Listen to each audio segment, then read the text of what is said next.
WhatsApp guys, কেমন আছো সবাই? আশা করি সবাই খুব ভালো আছো। স্যাভেজ 420 আমরা আবারও নিয়মিত হচ্ছি। এখন থেকে রেগুলার তোমরা ভিডিও পাবে। আর এর আগের ভিডিওতে আমরা জেনেছিলাম হচ্ছে ওয়ান্ডার ওম্যানের ফার্স্ট পার্ট সম্পর্কে। আজকে আমরা সেকেন্ড পার্ট সম্পর্কে জানবো। তবে আমার ভয়েস শুনে বুঝতে পারছো আমার গলা ভেঙে গিয়েছে, তো এর জন্য হয়তো তোমরা ভিডিওতে সেরকম মজা পাবে না, মানে ভিডিওটা হয়তো শ্রুতিমধুর লাগবে না আর কি। তো যাই হোক, আমরা মূল ভিডিওতে যাব। তবে তার আগে ছোট্ট একটা ব্রেক রয়েছে। তুমি চাইলে ব্রেকটা স্কিপ করে সরাসরি মূল ভিডিওতে যেতে পারো। ডিসক্রিপশনে ডোরেশন দেওয়া রয়েছে। এছাড়াও তুমি চাইলে ব্রেক দেখতেও পারো, তোমার ব্যক্তিগত ব্যাপার। তো আমরা অ্যাডস প্লে করে দিচ্ছি। গাইস, ক্রিকেক্স বাংলাদেশ এবং ভারতের জন্য অন্যতম নিরাপদ অ্যাপ। আর ক্রিকেক্সে খেলে তুমি জিততে পারো bike, TV, smart watch, headphone সহ ক্যাশ পুরস্কার। আর এছাড়াও 400% আইপিএল স্পোর্টস বোনাস তো রয়েছে এবং সর্বোচ্চ 7,500 জিততে পারো এবং উত্তেজনার সেরা স্বাদ নিতে পারো। আর ক্রিকেক্স দিচ্ছে জন্মদিনে 1,000 টাকা বোনাস একদম ফ্রি, এবং বন্ধুদের রেফার করেও পেতে পারো 300 টাকার বোনাস। আর মাত্র 500 টাকা ডিপোজিট করে তুমি 300 টাকার ইনস্ট্যান্ট বোনাস পেতে পারো।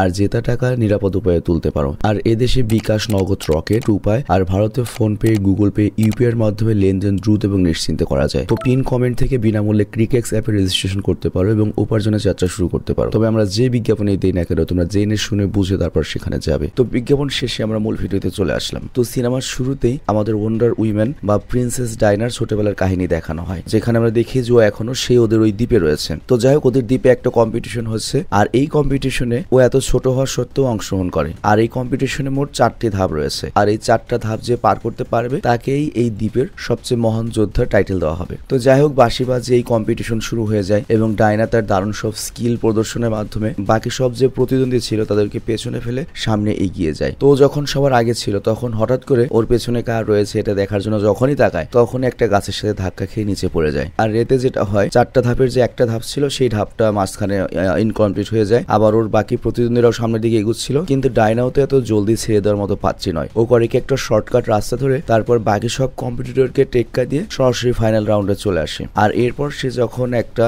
বর্ষা নিয়ে ফাইনাল টাস্কটা কমপ্লিট করে উইনার হতেই যাবে, তখনই ওর ট্রেনার মানে ওর খালা এসে ওকে থামিয়ে দেয় এবং বলে তোমাকে ডিসকোয়ালিফাই করা হলো, কারণ তুমি একটা টাস্ক কমপ্লিট না করে এই রাউন্ডে চলে এসেছো। আর তুমি এভাবে কখনোই বড় কোনো ফাইটারের উপাধি পেতে পারো না। তো এই কথা শুনে ডায়না কেঁদে ফেলে। আর তখন এই দ্বীপের রানী অর্থাৎ হিপুলিটা ওর মা চলে আসে এবং বলে তুমি যদি বিজয়ী হতে চাও তাহলে অবশ্যই তোমাকে সাহসের পাশাপাশি সত্যের পথ বেছে নিতে হবে। আর এরপর সিন চেঞ্জ হয়ে আসে হচ্ছে 1984 সালে, যেখানে আমরা প্রিন্সেস ডায়নাকে দেখি। এবং এই প্রিন্সেস ডায়না তো দ্বিতীয় বিশ্বযুদ্ধের সময় বড় ছিল, এখনো বুড়া হয়নি আর বুড়া হবেও না। এবং প্রিন্সেস ডায়নাকে তুমি মার্ভেলের ক্যাপ্টেন আমেরিকার সাথে তুলনা করতে পারো। তো যাই হোক, বর্তমানে সে আমেরিকায় বসবাস করছে এবং নিজের পরিচয় গোপন রেখে মানুষদের সাহায্য সহযোগিতা করে যাচ্ছিল। তো যাই হোক, এরপর সিন শিফট হয় এবং একটা জুয়েলারির দোকানে কিছু লোক প্রবেশ করে এবং এরপর ওই লোকগুলো করে কি, ওই জুয়েলারি দোকানের যে রিসেপশনিস্ট তার মাথায় বন্দুক ধরে। তো রিসেপশনিস্ট তখন ভয় পেয়ে যায় এবং ভাবে এরা হয়তো ডাকাত হবে, এর জন্য কিছু সোনাদানা টাকা দিয়ে দেয়। বাট লোকগুলো বলে আমাদের কোনো টাকা লাগবে না, তোদের দোকানে যে অ্যান্টিক পিস গুলো রয়েছে মানে অনেক পুরনো প্রাগৈতিহাসিক জিনিসগুলো সেগুলো আমাদেরকে দে। তো এরপর রাজা হচ্ছে ভোল্টে। আর তারপর যখন ওই অ্যান্টিক জিনিস নিয়ে পালাতে লাগে তখনই সিকিউরিটি গার্ড ওদেরকে আটকায়। আর তখন ওরা করে কি, নিজেদের জীবন বাঁচাতে একটা বাচ্চা মেয়েকে বন্দী বানায়। বাট তখনই সেখানে চলে আসে আমাদের ওয়ান্ডার উইমেন। এবং সত্যি বলতে যতগুলো সুপার হিরো আছে সবগুলো সুপার হিরো দেখলে আমার একটা বাংলা প্রবাদী মনে পড়ে, সেটা হচ্ছে নিজের খেয়ে বোনের মোষ তাড়ানো। মানে সুপার হিরোদের আর কোনো কাজ নেই, হুদাই খালি সবাইকে উপকার করবে। তো যাই হোক, ওয়ান্ডার উইমেন করে কি, তার যে একটা লেজার রূপ বা লেজারের দড়ি ছিল সেটা দিয়ে এক এক করে সকল চোরকে ধরে ফেলে এবং এরপর তারা যেগুলো চুরি করেছিল সেগুলো উদ্ধার করে। আর এর সাথে ওই চোরগুলোকে পুলিশের কাছে দিয়ে দেয়। তো যাই হোক, এরপর ডায়নার অ্যাপার্টমেন্ট দেখানো হয় এবং সেখানে আমরা জার্মান এবং ব্রিটিশদের সাথে দ্বিতীয় বিশ্বযুদ্ধ চলাকালীন কিছু স্মৃতি দেখতে পাই। এবং তোমাদের নিশ্চয়ই মনে আছে, গত ভিডিওতে আমরা কিন্তু দেখেছিলাম আমাদের প্রিন্সেস ডায়নার যে তোমার নায়ক, যার নাম হচ্ছে স্টিভ, সে কিন্তু মারা গিয়েছিল। আর ওই স্টিভকে সে আজ 40 বছর পরেও ভুলতে পারেনি। মানে দ্বিতীয় বিশ্বযুদ্ধ তো শেষ হয়েছে 1944-এ আর রানিং টাইম লাইন হচ্ছে 1984। তো 40 বছর পার হয়ে গিয়েছে, এখনো সে ভুলেনি। আর এরপর আমাদের এই সিনেমার আরো একটা ক্যারেক্টারকে দেখানো হয় যার নাম হচ্ছে বারবারা। এবং এখানে একটা বিষয় উল্লেখ্য, এ পর্যন্ত ইংরেজি সিনেমায় যে কয়জনের নাম বারবারা ছিল সবগুলাই মদনা ছিল এবং এই মেয়েটাকেও মদনাই দেখানো হয়েছে। ওর ভেতরে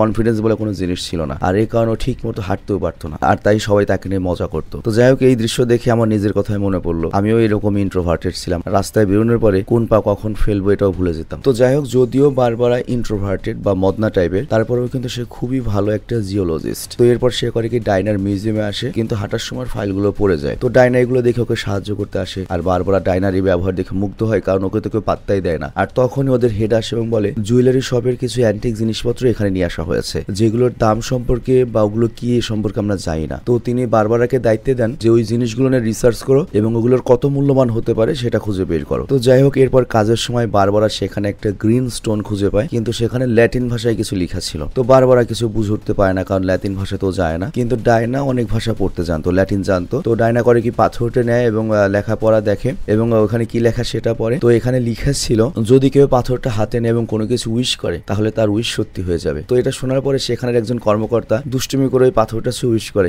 আমার একটা কফি দরকার। আর তখনই আশ্চর্যজনক ভাবে একজন দুটো কফি নিয়ে আসে এবং বলে আমি জায়ানের জন্য কফি এনেছিলাম, বাট জায়ান কোথায় গেল? তো জায়ান যেহেতু নেই তাহলে তুমি কফিটা খাও। তো এরই মাধ্যমে বোঝা যায় লোকটার উইশ ছিল যে কফি খাওয়ার, সেটা কিন্তু পূরণ হয়ে গিয়েছে। আর ডায়না এই পাথরটা দেখে খুব খুশি হয়। তবে পুরোপুরি যে বিশ্বাস পেয়েছে তা না, যে এই পাথর ধরলে যে উইশ পূরণ হবে এরকম নয়, কিন্তু তারপরে ওই পাথর ধরে উইশ করে যদি আমি আলামিনকে একবার ফিরে পেতাম, যদি আমি স্টিভকে একবার ফিরে পেতাম। তো যাই হোক, এরপর ডায়নার বারবার একটা কফি শপে আসে এবং ওদের মধ্যে অনেক ভালো বন্ধুত্ব তৈরি হয়ে যায়। আর তারপর রাতের বেলা বাড়ি ফেরার সময় একটা লোক বারবারাকে ডিস্টার্ব করে, আর তখনই হুট করে ডায়না চলে আসে এবং লোকটাকে লাথি মেরে একবারে দূরে ফেলে দেয় এবং বারবারাকে সেভ করে দেয়। আর ডায়নার এত শক্তি দেখে বারবারা পুরো অবাক হয়ে যায়। আর এরপরেও করে কি নির্জন একটা জায়গায় এসে ওই পাথরটা ধরে ডায়নার মতো শক্তিশালী হতে চায়। আর এর পরের দিনই সকালে যখন ও ঘুম থেকে ওঠে তখন দেখা যায় অনেক বেশি শক্তিশালী হয়ে গিয়েছে, মানে শরীরটাই পুরো চেঞ্জ হয়ে গিয়েছে। আর মানুষজন ওকে দেখে আকর্ষিত হচ্ছে এবং জিমে গিয়ে ভারী ভারী ডাম্বেল উঠিয়ে ফেলতে পারছে।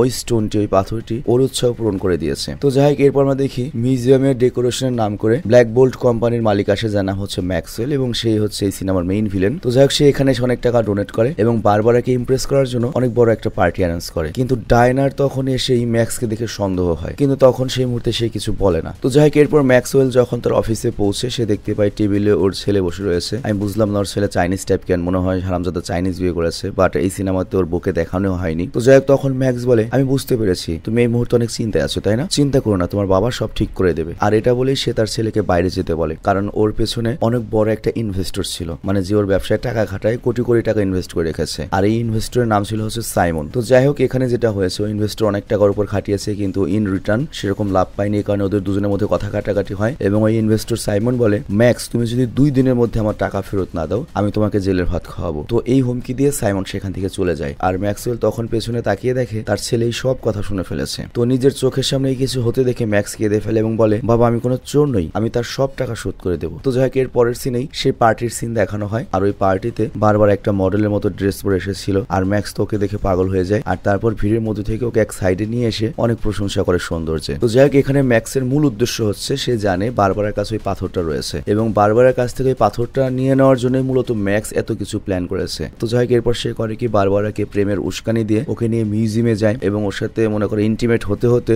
রাশিয়া ইউক্রেন যুদ্ধ খেলতে খেলতে হঠাৎ করে সুযোগ বুঝে সেই ড্রিম পাথরটা পকেটে ঢুকিয়ে নেয় এবং সেখান থেকে পালিয়ে যায়। কিন্তু এদিকে ডায়নার কিছু গন্ডগোল মনে হয় এবং ডায়নার সোজা সেই পার্টিতে চলে আসে এবং ম্যাক্সওয়েলকে খুঁজে বের করার চেষ্টা করে। বাট তখনই একজন অজানা ব্যক্তি ডায়নাকে ডাকতে শুরু করে। তো ডায়না যখন সেই লোকটার দিকে তাকায় ডায়না স্টিভকে দেখতে পায়। আর এটা দেখে ডায়না একদম চমকে যায়। যদিও স্টিভ মারা গিয়েছে 40 বছর আগে, তবে তারপরেও ডায়না যেহেতু ওই স্টোনের কাছে স্টিভকে চেয়েছিল এই জন্য স্টিভের আত্মা অন্য একজন মানুষের শরীরে প্রবেশ করে ডায়নার কাছে ফিরে এসেছে। তো বিশ্বের বাকি সবাই ওই লোকটাকে অন্য চেহারাই দেখলেও একমাত্র ডায়না ওকে স্টিভের রূপে দেখতে পাবে। মানে এটাই হচ্ছে ওই পাথরের কেরামতি। মানে লজিকটা কি ভাই, এত আজগুবি লজিক। তো যাই হোক, এরপর দেখা যায় তারা দুজন একসাথে গল্প করতে করতে কোয়ালিটি টাইম স্পেন্ড করছে। আর এইদিকে ম্যাক্সওয়েলের কাছে সেই ড্রিম স্টোনটা তো চলে এসেছে। তো এরপরে ম্যাক্স করে কি সেই ড্রিম স্টোনটা ধরে এবং উইশ করে আমি একজন উইশ মাস্টার হতে চাই এবং আমি সবার উইশ পূরণ করতে চাই। তো এটা বলার পরেই পাথরটা ধুলায় পরিণত হয় এবং ম্যাক্সওয়েলের ভেতরেই তখন সেই পাথরের পাওয়ারটা চলে যায়। মানে ম্যাক্সওয়েল যদি তোমাকে বলে যে যা তুই একটা মিয়া খালিফার মতো বউ পাবি, তুমি তাই পাবে। তো যাই হোক, পরের দিন স্টিভ ডায়নাকে নিয়ে ঘুরতে বের হয় এবং স্টিভ সবকিছু দেখে অনেক আশ্চর্য হয়, কারণ পৃথিবী অনেক উন্নত হয়ে গিয়েছে। তবে এরপর ডায়না বলে তুমি সবচেয়ে যেটা পছন্দ করো চলো আমি তোমাকে এখন সেটা দেখাবো। আর আমরা জানি স্টিভ কিন্তু একটা পাইলট ছিল। তো এরপর স্টিভকে করে কি এয়ার স্পেস সেন্টারে নিয়ে যাওয়া হয় এবং ওকে সব অত্যাধুনিক রকেট এবং ফাইটার জেট দেখায়। আবার এইদিকে ম্যাক্সওয়েল আসে হচ্ছে সেই ইনভেস্টর সাইমনের কাছে এবং তাকে ধরে বলে তুমি কি চাও বলো, আমি তোমাকে সেটাই দেবো। তো সাইমন বলে আমি চাই আমার তেলের অনেক ব্যবসা হোক, আমার তেল খনি সবসময় ভরে থাকুক। কিন্তু সাইমনের এই উইশ পূরণের পরিবর্তে ম্যাক্সওয়েল সাইমনের কাছে এই কোম্পানির মালিকানা চায় আর তারপর কৌশলে পুলিশকে ধরিয়ে দিয়ে সাইমনের সকল সম্পত্তিও দখল করে ফেলে। আবার এইদিকে ডায়না পুরোপুরি নিশ্চিত হয়ে যায় যে এই পাথরটা আসলেই সবার উইশ পূরণ করতে পারে। আর এই কারণে সে বারবারকে বলে যে ওই পাথরটা কোথায়, বাট বারবার তখন বলে ওই পাথরটা তো আমি ম্যাক্সকে দিয়ে দিয়েছি। আর তখন ডায়না বলে তুমি এই কাজ কিভাবে করতে পারো, বাট এই কথা শুনে বারবার রেগে যায় এবং বলে তুমি আমার উপর হুকুমতি চালাতে পারো না, তোমার যদি এতই প্রয়োজন হয় নিজে খুঁজে নাও। তো এরপর ডায়নার স্টিভ চলে যায় হচ্ছে ব্ল্যাকবোর্ডের অফিসে আর এরপর সেখানে গিয়ে ও ম্যাক্সওয়েলকে আর খুঁজে পায় না। আর তখন ডায়না একটা ম্যাগাজিন পায় এবং সেটার মাধ্যমে জানতে পারে যে ম্যাক্সওয়েল বর্তমানে মিশরের কায়রোর উদ্দেশ্যে গিয়েছে এবং ডায়না বুঝতে পারে ম্যাক্সওয়েল ওই পাথরটির অপব্যবহার করবে, যেভাবেই হোক ওকে থামাতে হবে। তো এরপর ডায়নার স্টিভ করে কি একটা অ্যারোনটিক্যাল স্পেসে গিয়ে গিয়ে একটা প্লেন চুরি করে আর তারপর স্টিভ রানওয়েতে সেই প্লেনটা চালানো শুরু করে। সিকিউরিটি গার্ড ওদের বাধা দিতে গেলে ডায়না তার শক্তি প্রয়োগ করে কিছুক্ষণের জন্য প্লেনটাকে গায়েব করে দেয় বা অদৃশ্য করে দেয় এবং তারা খুব সহজে প্লেনটি নিয়ে কায়রো বা মিশরের উদ্দেশ্যে রওনা দেয়। তো এরপর প্লেনটা যখন কায়রোতে পৌঁছায় তখন দেখা যায় যে আতশবাজি ফুটছিল আর তারপর স্টিভ আর ডায়না দুজনে মিলে রোমান্টিক দৃশ্যটা উপভোগ করে। আর এরপর আমাদের আবারও বারবারাকে দেখানো হয় এবং আমরা দেখি ওই লোকটা আবারও বারবারাকে রাস্তায় একা পেয়ে ডিস্টার্ব করছে, কিন্তু এইবার বারবার ওই লোকটিকে বেদম কেলানি দেয়। বাট তখন একটা ভিখারি এসে বলে এই লোকটিকে এইভাবে কেন তুমি মারলে? বাট তখন বারবার ওই ভিক্ষুকের উপরে চিৎকার করে তাদের তোর কি? মানে বারবারার শক্তি বাড়ার সাথে সাথে শারীরিক পরিবর্তনের সাথে সাথে তার মানসিক পরিবর্তন হয়েছে। মানে সে আগে একটা ভালো মানুষ ছিল, এখন আর মনে করে ভালো মানুষ নেই। তো এরপর সিনেমার দৃশ্য চেঞ্জ হয়, আমরা দেখতে পাই ম্যাক্সওয়েল পৌঁছে গিয়েছে কায়রোর সবচেয়ে বড় অয়েল কিং এর কাছে। তো ম্যাক্সওয়েল তখন তাকে জিজ্ঞাসা করে আপনার উইশ কি? আপনি আমার কাছে যা চাইবেন আমি তাই পূরণ করে দেবো, কিন্তু তার বদলে আমি আপনার কাছ থেকে কিছু চেয়ে নেব। তো তখন ওই অয়েল কিং বলে আচ্ছা ঠিক আছে, আমার পূর্বপুরুষদের যত সম্পত্তিগুলো ছিল সেগুলো আবার আমার হয়ে যাক, যেগুলো সরকার বর্তমানে দখল করে রেখেছে। তো এই কথা শুনে ম্যাক্সওয়েল বলে আচ্ছা ঠিক আছে। আর তখনই কায়রোতে শহরের মাঝে বিশাল একটা দেয়াল তৈরি হয়ে যায়। তো এটা দেখে সাধারণ মানুষ সাংবাদিকরা তো অবাক হয়ে যায়। আর তারপর ম্যাক্সওয়েল বাড়ি ওই কিং এর কাছে চায় যে তোমার সম্পত্তি তোমাকে দিয়েছি, এর বদলে তোমার যত তেল খনি রয়েছে সব আমাকে দিয়ে দাও।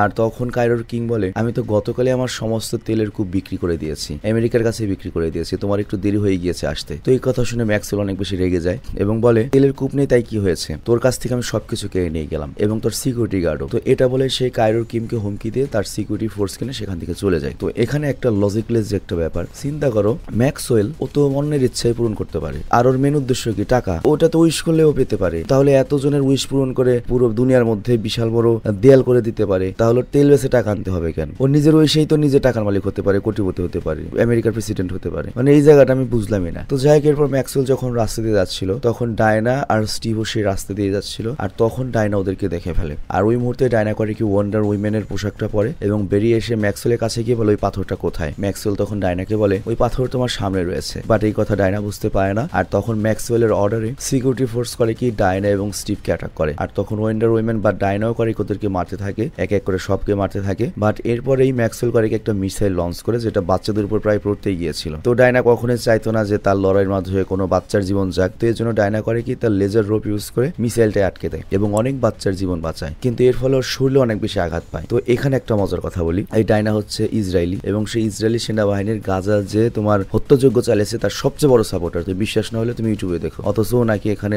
বাচ্চাদের বাঁচাতে চায়। পুরাটা দুনিয়া হিপ্রোকেট ভাই। তো যাই হোক, এরপর ডায়নার কাছে স্ট্রিপ আসে। তবে এই ড্রিম স্টোনের একটা নিয়ম ছিল, ওই ড্রিম স্টোন যদি কারো ইচ্ছা পূরণ করে এর বিনিময়ে যার ইচ্ছা পূরণ হলো তারও একটা জিনিস চলে যায়। তো ডায়না যেহেতু স্টিভকে ফেরত চেয়েছে আর এই কারণে ডায়নার ভেতরে যে শক্তি ছিল সুপার হিরোর শক্তি সেটা আস্তে আস্তে কমতে শুরু করেছে।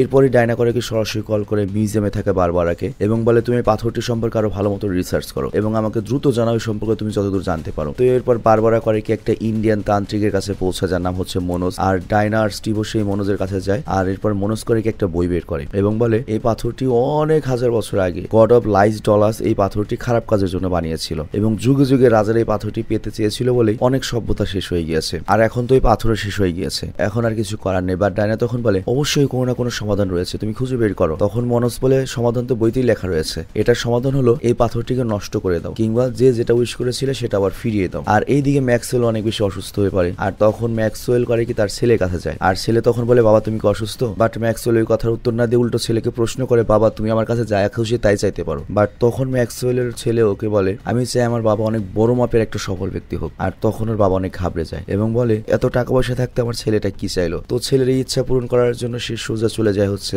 আমেরিকান প্রেসিডেন্টের কাছে, মানে খুঁজবি। আবার এদিকে ডায়নাও বুঝতে পারে তার শক্তি আস্তে আস্তে কমে যাচ্ছে আর এই কারণে সে সিদ্ধান্ত নেয় সে তার দ্বীপে ফেরত যাবে যেখানে একটা গোল্ড আর্মার রয়েছে এবং ওটা অ্যামাজনের সকল প্রাচীন যোদ্ধাদের একত্রিত বয়সে বানানো হয়েছিল এবং ওইটা শুধুমাত্র শক্তিশালী যোদ্ধারা ব্যবহার করতে পারতো। আর ওই ড্রেস পরলে এমনিতে শক্তি বেড়ে যায়। আবার এই দিকে আমরা দেখি ম্যাক্সওয়েল হোয়াইট হাউসে গিয়ে প্রেসিডেন্টের সাথে দেখা করে এবং প্রেসিডেন্টকে বলে আপনি আমার কাছ থেকে যা খুশি তাই চাইতে পারেন, আপনার সেই ইচ্ছা পূরণ হবে। তো প্রেসিডেন্ট তখন বলে আমি চাই দুনিয়ার সকল নিউক্লিয়ার বোমা আমার কাছে থাকে। আর তখনই ম্যাক্সওয়েল কি রাশিয়া চায়না সহ দুনিয়ার যত নিউক্লিয়ার পাওয়ার রয়েছে সব আমেরিকার প্রেসিডেন্টের কাছে নিয়ে আসে এবং এর বিনিময়ে ম্যাক্সওয়েল তখন আমেরিকার প্রেসিডেন্ট হতে চায়, মানে সকল দায়িত্ব সে নিতে চায়। বাট এটা শোনার পরে বর্তমান প্রেসিডেন্ট রেগে যায়। বাট তখন ম্যাক্সওয়েল বলে দেখুন আমার অনেকগুলো মানুষের স্বাস্থ্য দরকার যেটা দিয়ে আমি আমার নিজের স্বাস্থ্যকে আবার সুস্থ করে তুলতে পারবো। তো এখানে আমরা যেটা বুঝতে পারি এই ম্যাক্সওয়েল যত মানুষের ইচ্ছা পূরণ করবে এখন সে তাদের স্বাস্থ্য চুষতে পারবে, নিতে পারবে। এবং এরপর ম্যাক্সওয়েল বের হয়ে যাওয়ার সময় একটা আল্ট্রাসনিক ব্রডকাস্টের স্ক্রিন দেখতে পায়, মানে এটার মাধ্যমে দুনিয়ার যে কোনো ডিভাইসের মধ্যে বাধ্যতামূলক মনে করো তোমার চেহারা বা কোনো কিছু ব্রডকাস্ট করা যায়। তো ম্যাক্সওয়েল তখন বলে আমি আমাকে এখনই বিমানে করে সে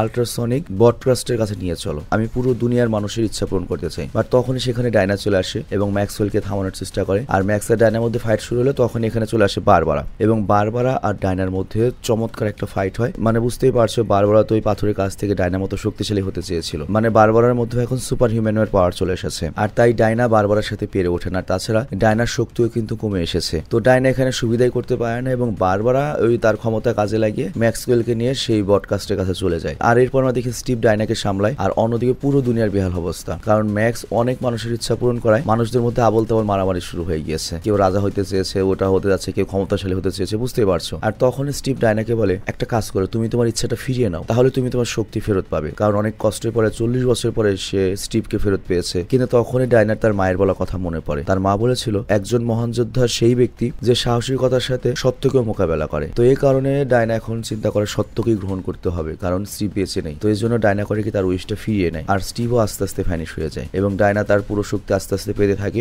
আর তারপর ডায়না করে কি তার যে লেজার রোপটা রয়েছে সেটা দিয়ে বিমানের উপর লাগিয়ে দেয় ভাই, সিরিয়াসলি। আর ওদিকে আমরা দেখি বিমানে থাকা অবস্থায় ম্যাক্সওয়েল বারবারাকে বলে তুমি কি চাও? বারবারা বলে আমি অনেক বেশি শক্তিশালী একটা শিকারী হান্টার হতে চাই। আর তখন ম্যাক্স বলে ঠিক আছে, আমি তোমার ইচ্ছা পূরণ করে দিচ্ছি। তো যাই হোক, এরপর ম্যাক্সওয়েল সেই ব্রডকাস্ট স্টুডিওতে পৌঁছায়, আর তারপর ম্যাক্সওয়েল বলে আমি এখনই ব্রডকাস্টটি ব্যবহার করতে চাই। আর ম্যাক্সওয়েলের নির্দেশ অনুযায়ী ওয়ার্ল্ড ম্যাক্সওয়েলকে ব্রডকাস্টে পৌঁছে দেওয়া হয় এবং সবার সামনে গিয়ে ম্যাক্সওয়েল পৌঁছায়। আর তখনই সেখানে ডায়না চলে আসে, কিন্তু ডায়নাকে আটকানোর জন্য চলে আসে হচ্ছে চিতা। আর এটা কিন্তু বারবারাই, ও যেহেতু উইশ করেছিল দুনিয়ার সবচেয়ে বড় শক্তিশালী হান্টার হবে না, তো এর জন্য চিতা হয়ে গিয়েছে। তো যাই হোক, এবারও ডায়নাও কিন্তু শক্তিশালী এবং এর সাথে ডায়নার কাছেও কিন্তু একটা শক্তিশালী আর্মর রয়েছে, আই মিন গোল্ড আর্মর। তবে লড়াইয়ের আগে ডায়না বারবারাকে বোঝানোর চেষ্টা করে, কিন্তু বারবারা কোনো কথাই কানে না। দুজনের মধ্যে সেই লেভেলের একটা ফাইট হয় এবং মারামারির এক পর্যায়ে দুজনই পানিতে পড়ে যায়। আর তখন ডায়না বারবারাকে ইলেকট্রিক শক দিয়ে অজ্ঞান করে ফেলে, কিন্তু বারবারা যাতে পানিতে ডুবে মারা না যায় জন্য ওকে তুলে বাইরে নিয়ে আসে। আর তারপর ডায়না পৌঁছায় ম্যাক্সওয়েলের কাছে। বাট ততক্ষণে ম্যাক্সওয়েল ব্রডকাস্টের মাধ্যমে লাইভ এসে ওয়ার্ল্ড পৌঁছে গিয়েছিল এবং সে সাধারণ মানুষের ইচ্ছা পূরণ করছিল এবং ইচ্ছা পূরণ করে করে সে তার হেলথটা রিফান্ড করছিল, স্বাস্থ্য ঠিক করছিল। কিন্তু এখানে আবার একটা সমস্যা রয়েছে, সবার ইচ্ছা যদি একই হয়, সবাই যদি ধনী হতে চায়, এটা তো সম্ভব না, তাহলে গরিব হবে কে? একজনের তো ড্যামেজ দিতেই হবে। তো এই কারণে যেটা হচ্ছে,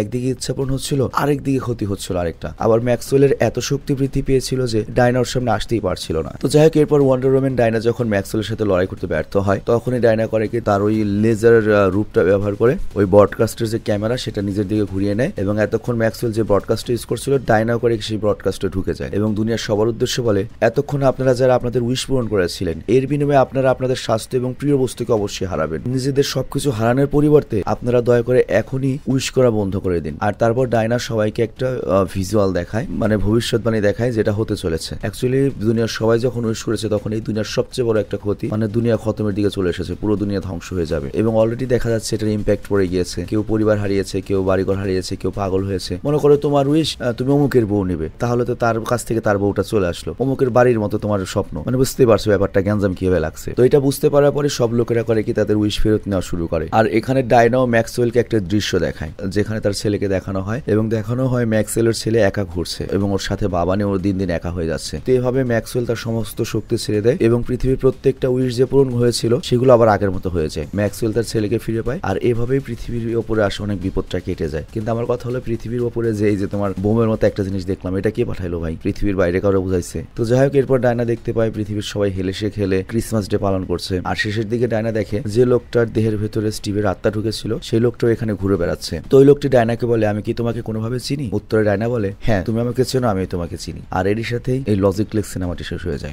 দেখো আমি লজিকলেস কেন বললাম, ইংলিশ সিনেমা বলতেই লজিকলেস, সিনেমা বলতেই লজিকলেস, সিনেমাতে গরু গাছে ওঠে, কিন্তু এই যে কাহিনী, এটার কোনো কাহিনী হয়েছে? তুমি মার্বেলের কাহিনীগুলো দেখো, কতখানি ম্যাচুইড একটা কাহিনী। এটা আমার কাছে পোলাপানের কার্টুন কাহিনী মনে হয়, সিরিয়াসলি। তো যাই হোক, আমি বিদায় নিচ্ছি, তোমরা ভালো থেকো, সুস্থ থেকো, টেক কেয়ার, আল্লাহ হাফেজ। এবং এরপরে আমরা একটা কোরিয়ান সিনেমা সম্পর্কে জানবো। বাই।